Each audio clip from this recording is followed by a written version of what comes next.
रघुकुल रीति सदा चली आई, प्राण जाए पर वचन न जाई। रघुकुल रीति सदा चली आई, प्राण जाए पर वचन न जाई।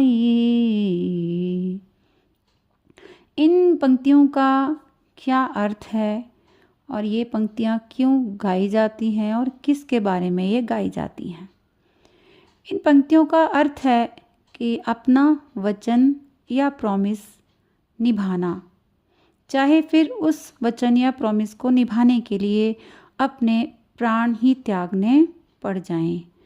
इसका अर्थ है कि किसी को यदि हम कोई प्रॉमिस कर देते हैं तो उसको निभाते समय कितनी भी प्रॉब्लम हमारे सामने आए, हमें उनको फेस करना है, उनसे भागना नहीं है, उनसे जीतना है।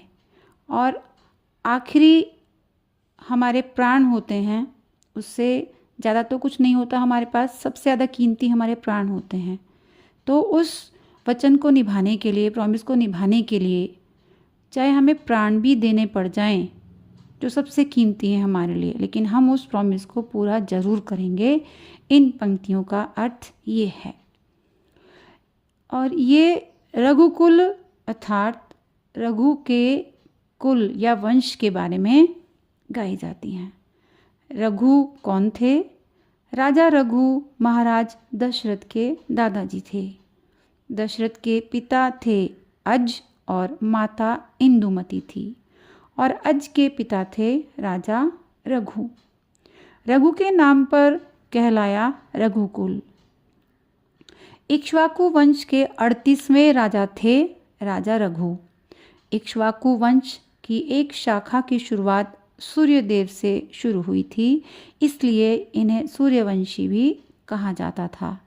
इन्हें रघुवंशी और सूर्यवंशी दोनों ही नाम से पुकारा जाता था। इक्ष्वाकु वंश की शुरुआत हुई थी राजा मनु, फिर राजा मांधाता, हरिश्चंद्र, सगर, भगीरथ, राजा दिलीप, रघु, अज, दशरथ और अंत में श्री राम। राजा दशरथ अपने पूर्वजों के समान उच्च गुणों के अधिकारी और प्रजा का पालन पोषण बहुत अच्छे तरीके से करने के कारण प्रजा के लोकप्रिय राजा थे। इनकी 3 रानियां थीं, जिनमें कौशल्या सबसे बड़ी, सुमित्रा मंझली या बीच की और कैकेयी सबसे छोटी रानी थी। राजा के पास सब कुछ था लेकिन कोई संतान नहीं थी, तो उसके उपाय के लिए महर्षि वशिष्ठ ने श्रृंगी ऋषि को महल में बुलवाया और संतान प्राप्ति के लिए यज्ञ करवाया। यज्ञ के पश्चात प्रसाद रानियों को दिया गया। समय आने पर तीनों रानियों ने पुत्रों को जन्म दिया। चारों पुत्रों में राम सबसे बड़े थे। माता थी कौशल्या। बीच के थे लक्ष्मण और शत्रुघ्न, इनकी माता थी सुमित्रा। सबसे छोटे थे भरत और इनकी माता का नाम था कैकेयी। इनकी शिक्षा गुरुकुल में हुई थी।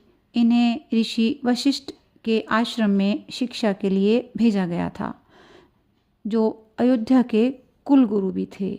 लगभग 12 वर्षों तक ये आश्रम में रहे। आश्रम में ये चारों भाई सामान्य शिष्यों की तरह ही रहते थे। जमीन पर सोते थे, कंदमूल फल खाते थे और आश्रम के कार्य जैसे लकड़ी काटना, गायों की सेवा करना, पानी लाना, ये सब भी करवाते थे।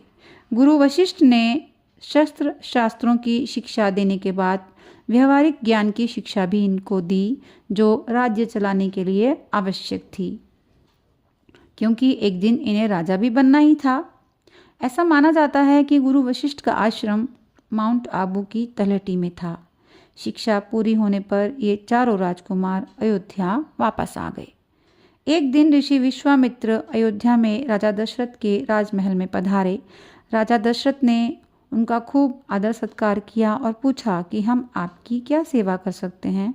तो विश्वामित्र बोले कि हम आश्रम में जब यज्ञ करते हैं तो भयानक राक्षस मारीच और सुबाहु और उनकी माँ ताड़का वहाँ पहुंचकर हमारे यज्ञ में विघ्न डालते हैं, मांस रक्त की वर्षा करते हैं और वन के निवासियों का जीना इन्होंने मुश्किल किया हुआ है। तो मैं चाहता हूँ कि आप राम और लक्ष्मण को मेरे साथ भेज दें, जिससे वो उनका नाश कर सकें। पहले तो राजा दशरथ ने मना कर दिया, क्योंकि वो सोचते थे कि राम लक्ष्मण उन राक्षसों का मुकाबला कैसे कर पाएंगे, ये तो अभी बहुत छोटे हैं।